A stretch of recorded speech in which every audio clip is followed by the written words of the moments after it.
नमस्कार, स्वागत है आप सबका दिन भर की तमाम बड़ी और अहम खबरों के साथ मैं हूं कवींद्र। शुरुआत हेडलाइन से। राज्यसभा ने 5 संशोधनों के साथ लौटाया वित्त विधेयक। आईटी अफसरों को असीमित अधिकार देने और कॉर्पोरेट चंदे की सीमा खत्म करने का विरोध। वित्त मंत्री ने आरोप किए खारिज।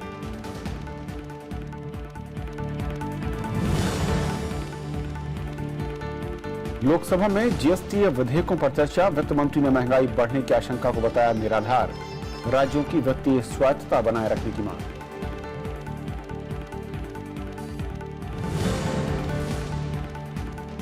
कश्मीर के संवेदनशील इलाकों में बढ़ी सुरक्षा। अलगाववादियों की हड़ताल के मद्देनजर कार्रवाई। विश्वविद्यालयों में टली परीक्षाएं।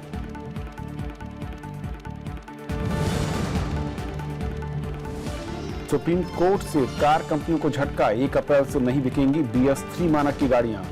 लोगों की सेहत को बताया सर्वोच्च प्राथमिकता।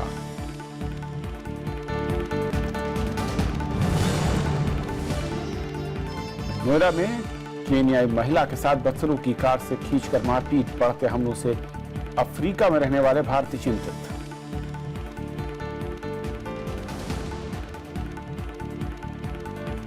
और आइए देखते हैं पहली खबर।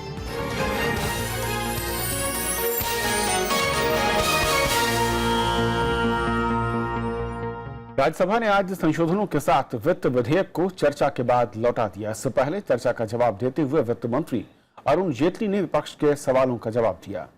विपक्ष ने आयकर अधिकारियों को असीमित अधिकार देने पर चिंता जताई और वित्त विधेयक के जरिए कानून में संशोधन का विरोध किया। चर्चा के बाद 5 संशोधनों के साथ वित्त विधेयक को लोकसभा को भेज दिया गया। So the entire amendment is, if tomorrow a court asks us, income tax department always gives it to the court. This is the reason why we search the man, if the court wants to be satisfied. It's not held back from the court.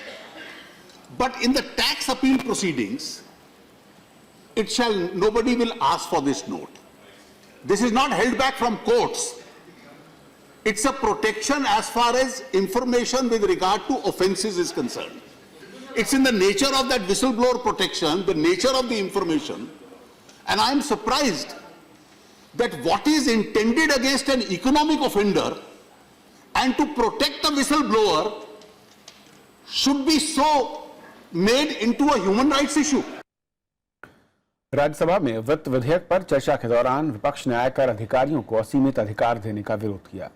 सांसदों का आरोप था कि ये inspector राज की वापसी है। बहुमत नहीं होने के कारण पूर्व में कमिश्नर से नीचे के लोगों पर रेड करने का अधिकार नहीं था। अब आपने असिस्टेंट कमिश्नर तक को यह अधिकार दे दिया है। इससे स्वाभाविक है कि जिस प्रकार के हालात हैं वसूली होगी। Why is the SSC being denied a chance to defend himself? Why should he not know why the income tax people are doing search and seizure on him? Section 132, which enhances the power of the income tax officer who could go and raid even without assigning any reason. Now this is nothing but promoting police raj.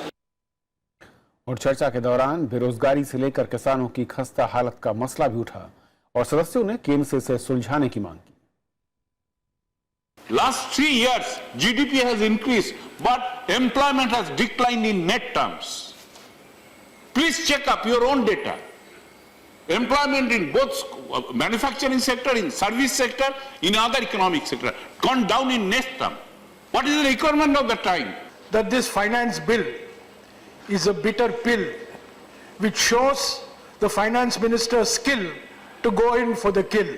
We agriculturists are suffering without means of livelihood. My humble submission would be means of livelihood of each and every citizen must be ensured by the central government and the state government. I welcome their new textile policy, which has also covered the leather goods industry, and this will create almost 1 crore of jobs because they're giving liberal incentives for modernization.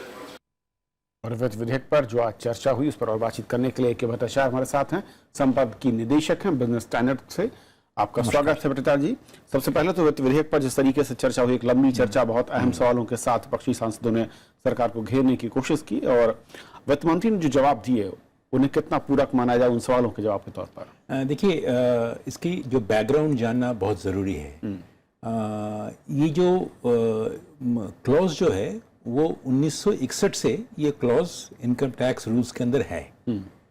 बीच में 4-5 साल पहले ये जो मुद्दा जो है कि income tax officer को कितना पावर दिया जा सके रेड करने का या एसेस करने का, या आपके घर कमरे में घुसा करके ये आपको दरवाजा या आपके कबर्ड में क्या रखा है मैं खोलूंगा without giving you any reasons, इसका ये कोर्ट में गया और कोर्ट का, सुप्रीम कोर्ट का एक राय था कि इसकी एक क्लैरिफिकेशन दी जाए कि इसकी इंफॉर्मेशन किस चीज में दी जाए। नाउ सरकार ने इस बार ये प्रोविजंस में ये एक नया क्लॉज लगा दिया है, क्लैरिफाई कर दिया है कि ये इंफॉर्मेशन दी जाएगी only to the court, not to the economic offenders. Now मेरा मानना यह है कि जो ओरिजिनल क्लॉज जो है उसकी क्लैरिफिकेशन से ये बवाल मचा है, और मेरे ख्याल से जो इसका जो ऑफेंसिव नेचर जो है वो बहुत दिन पहले से था ये,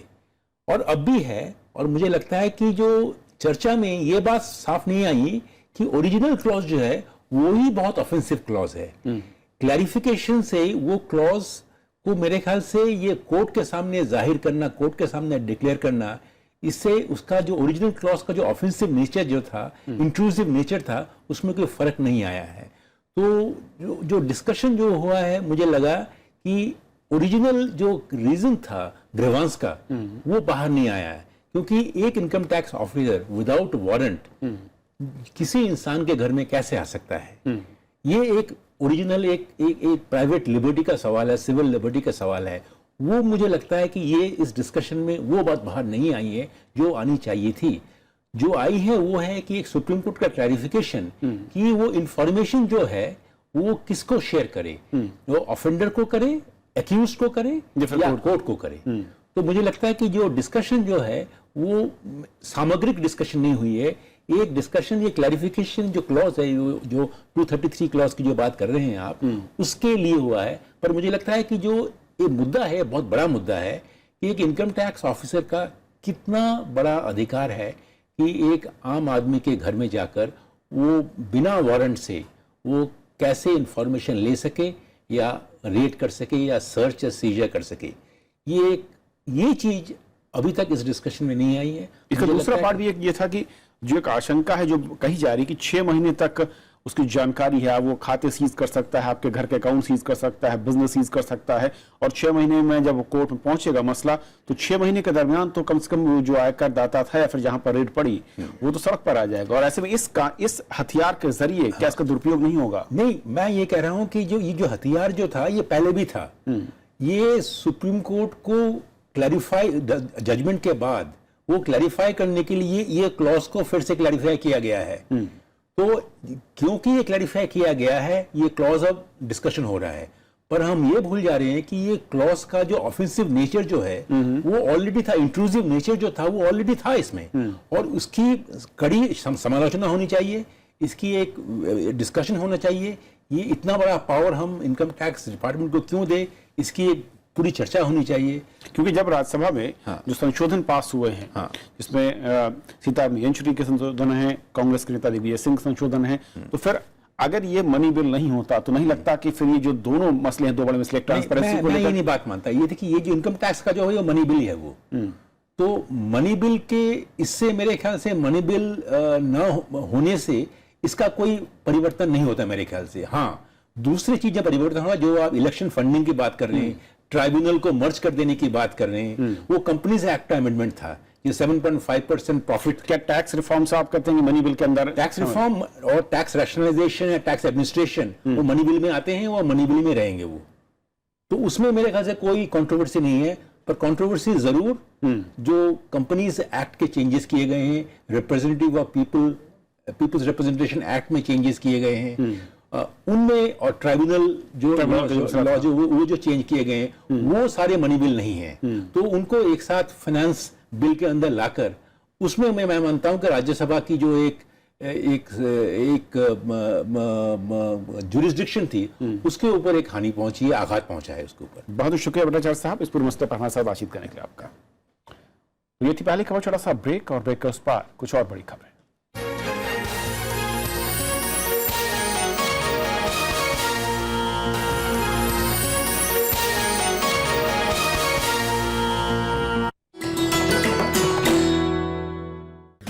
एमसी मैरी कॉम सफलतम भारतीय महिला मुक्केबाज, विश्व चैंपियनशिप में 5 स्वर्ण और 1 रजत, लंदन ओलंपिक्स में कांस्य और एशियन गेम्स में कांस्य पदक विजेता। 5 फीट 2 इंच लंबी मैरी को किया जाता है दुनिया की सफलतम महिला मुक्केबाजों में शुमार। खेलों में वरिष्ठ योगदान के लिए साल में सबसे भयंकर सूखे का मुद्दा बुधवार को राज्यसभा में उठा। वाणिज्य मंत्री निर्मला सीतारमण ने विपक्षी सांसदों की चिंताएं दूर करने की कोशिश की। उन्होंने बताया कि आपदा प्रबंधन के लिए 1000 करोड़ रुपए जारी किए गए हैं। साथ ही वरिष्ठ मंत्रियों ने तमिलनाडु से आए प्रतिनिधि मंडल से मिलकर पूरे मामले को समझा है। Crops sown which are not getting insurance cover is being taken up very seriously because the Pradhan Mantri Sinchai Yojana clearly covers for sown in the field and loss. शून्यकाल के दौरान डीएम के सांसद तिरुचि शिवा ने कहा कि अब तक 200 किसान खुदकुशी कर चुके हैं। उन्होंने कावेरी प्रबंधन बोर्ड का गठन करने और बीमा दावे के निपटारे की मांग रखी। दूसरे सदस्यों ने भी कर्ज माफी की मांग की। The loans that they have secured from the banks have to be waived, number one, sir. And second, the state government has requested for assistance of rupees 40,000 crore from the NDRF fund. In the case of farmers, the central government, the union government can take a categorical position for giving loan waiver to the farmers, and it will help Tamil Nadu farmers also. You can waive the NPAs for rich corporates, but you can't waive loans for these poor farmers who are committing suicide. This is something that is not acceptable. Tamil Nadu के कृषि क्षेत्र में समस्या लगातार गंभीर होती जा रही है। पिछले साल अक्टूबर से राज्य में हर दिन औसत 2 किसान जान दे रहे हैं। वहीं 14 मार्च से राज्य के किसान दिल्ली के जंतर मंतर पर धरना दे रहे हैं। कृति मिश्रा, राज्यसभा टीवी। वित्त मंत्री अरुण जेटली ने कहा है कि जीएसटी एक क्रांतिकारी बिल है जो सभी को फायदा पहुंचाएगा। लोकसभा में वित्त मंत्री ने भरोसा जताया कि जीएसटी से जुड़े विधेयकों के प्रावधानों में टैक्स रेट ऐसे तय किए गए हैं जिससे महंगाई नहीं बढ़ेगी। वहीं विपक्ष ने जीएसटी को संघीय ढांचे पर चोट बताया और उसके प्रावधानों का विरोध किया। विपक्ष ने आरोप लगाया कि जीएसटी करदाताओं के खिलाफ है और इससे करप्शन और महंगाई बढ़ेगी। मुझे ये एक प्रश्न पूछने को, आर्थिक सुधारों से जुड़े वस्तु और सेवा कर यानी जीएसटी से जुड़े 4 विधेयकों पर बुधवार को लोकसभा में चर्चा हुई। वित्त मंत्री अरुण जेटली ने कहा कि जीएसटी से राज्यों और केंद्र के बीच हितों का टकराव नहीं होगा। उन्होंने तय टैक्स दरों से महंगाई बढ़ने की आशंका को खारिज किया। और ये कॉम्पेंसेशन फंड उन राज्यों को मिल जाएगा जिस राज्य को कोई नुकसान होता है। 5 वर्ष तक ये सेस की व्यवस्था हम लोगों ने रखी है। एक सुझाव ये था कि इसको हम टैक्स के रूप में लाएं, लेकिन अगर टैक्स के रूप में लाते तो ये जीएसटी काउंसिल ने डिस्कस किया तो उपभोक्ता के ऊपर इसका बहुत असर पड़ता।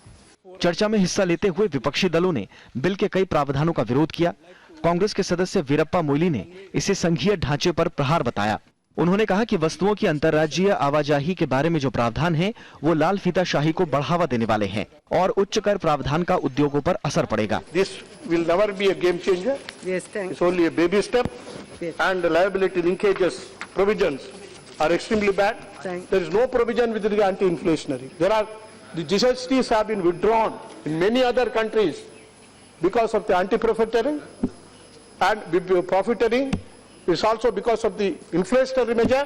बीजेडी के भृतहरि मेहताब ने महंगाई बढ़ने की आशंका जताई। टीएमसी के कल्याण बनर्जी ने कहा कि राज्यों की वित्तीय स्वायत्ता की रक्षा होनी चाहिए। एआईएडीएमके के टी वेंकटेश बाबू ने जीएसटी लागू करने में आने वाली चुनौतियों पर चिंता जताई। There are many challenges for its successful implementation, sir. These are including the getting acceptance from all the stakeholders, the states concerned, the union territories, and most importantly from the traders and small industry sectors, sir. These reforms, there are complexities there. State and center together in a federal polity must take appropriate quantum of time which will be sustainable and successful. Therefore, the expectation that has been created because of GST, one nation, one tax, one product, the expectation has grown to the level of the sky. But let there be little bit of caution. It is illusory. CPM ने गांव और शहरों में आर्थिक असमानता का मुद्दा उठाया। एनसीपी के सदस्य सुप्रिया सुले ने जीएसटी से जुड़े सारे अधिकार जीएसटी काउंसिल को दिए जाने पर आपत्ति जताई। We are giving all these powers, which are parliamentary powers, to the council. So the powers are not with the state, they are not with the center. But finest legislations which are related to the nation.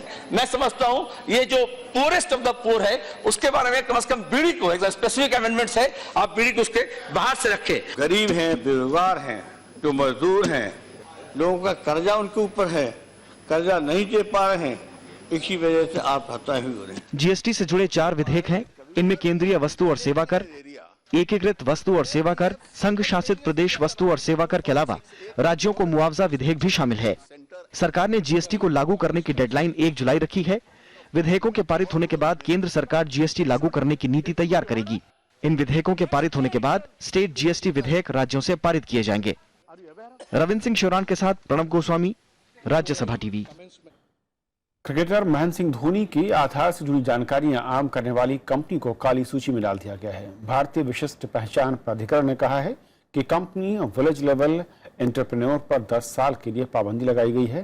प्राधिकरण ने जांच के आदेश भी दिए हैं। दरअसल company ने धोनी से जुड़ी जानकारियां ट्विटर पर अपलोड कर दी थी। धोनी की पत्नी साक्षी ने इसकी शिकायत सूचना और प्रौद्योगिकी मंत्री रविशंकर प्रसाद से की और सख्त नाराजगी जताई थी। वित्त विधेयक पर चर्चा के दौरान आधार का मसला भी उठा। वित्त मंत्री ने विपक्ष के आरोपों को खारिज किया। Singh Dhoni's wife has complained that his Aadhaar number has been made public. Now, Aadhaar numbers are available to a large number of authorities. What is the guarantee that using the Aadhaar number route, these accounts will not be hacked? If the firewalls can be broken and hacking can take place, then hacking will take place anywhere. That is not a ground that hacking takes place only because Aadhaar is there. Kashmir में आज अलगाववादियों की हड़ताल के बीच ज्यादातर दुकानें और petrol pump बंद रहे।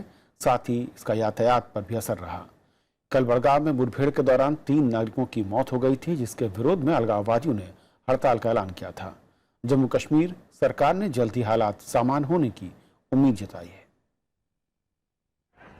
कश्मीर में सुरक्षा बलों पर पथराव और अलगाववादियों की हड़ताल के बीच चौकसी बढ़ा दी गई है। संवेदनशील इलाकों में अतिरिक्त सुरक्षा बल तैनात किए गए हैं। घाटी में ज्यादातर दुकानें और पेट्रोल पंप बंद रहे। सेंट्रल यूनिवर्सिटी ऑफ कश्मीर और Islamic university of science and technology ने बुधवार को सभी परीक्षाएं रद्द कर दी। बंद का यातायात पर भी असर पड़ा है। कश्मीर में हिंसा की घटनाएं को पाकिस्तान आतंकियों को भेजकर बढ़ाता है।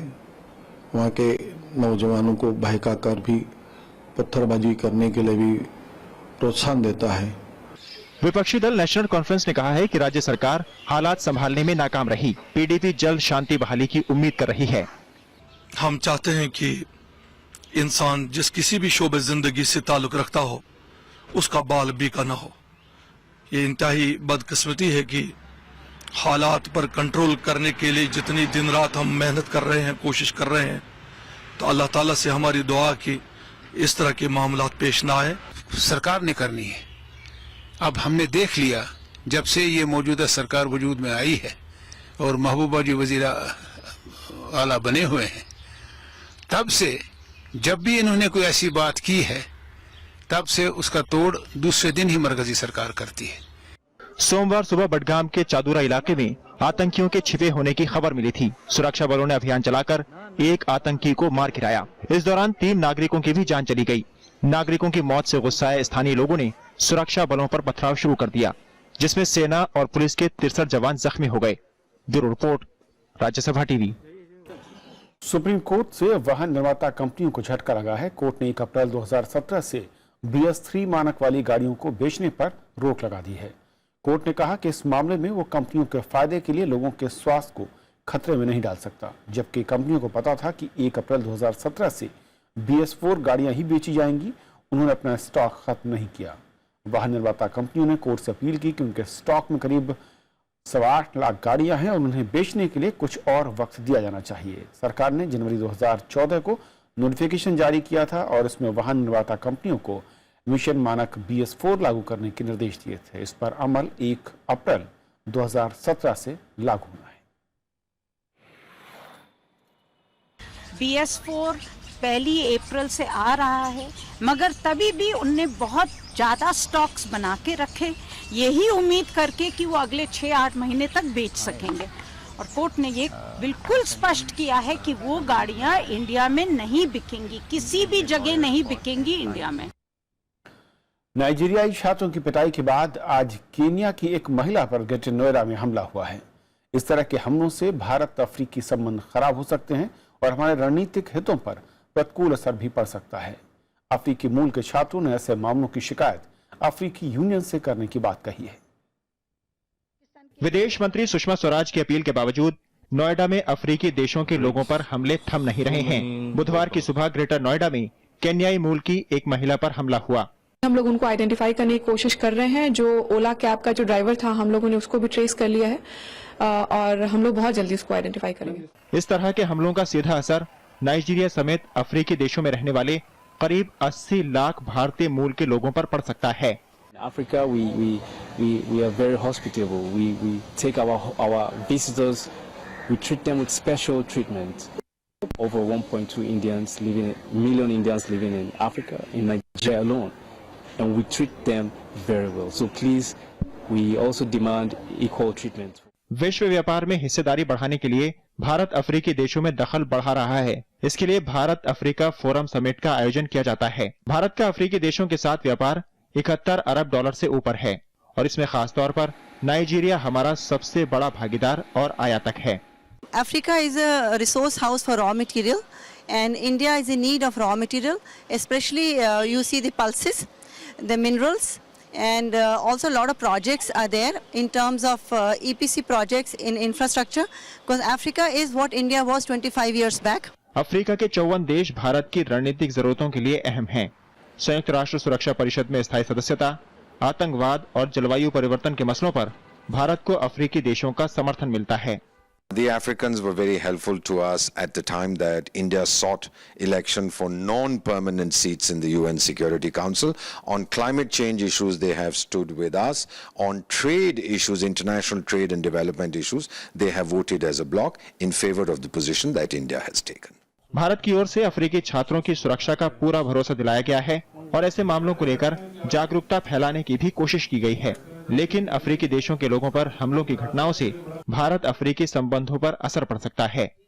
इस तरह की घटनाओं को रोकने के लिए अफ्रीका के बारे में भारत में जागरूकता बढ़ानी होगी, क्योंकि भारत और अफ्रीका दोनों को एक दूसरे की जरूरत है और इसके लिए सरकार और अफ्रीका के दूतावासों को भी साथ मिलकर काम करना होगा। राज्यसभा टेलीविजन के लिए कैमरा पर्सन मुनीस के साथ दिल्ली से अखिलेश सुमन। तो इस बुलेटिन में फिलहाल इतना ही। नमस्कार।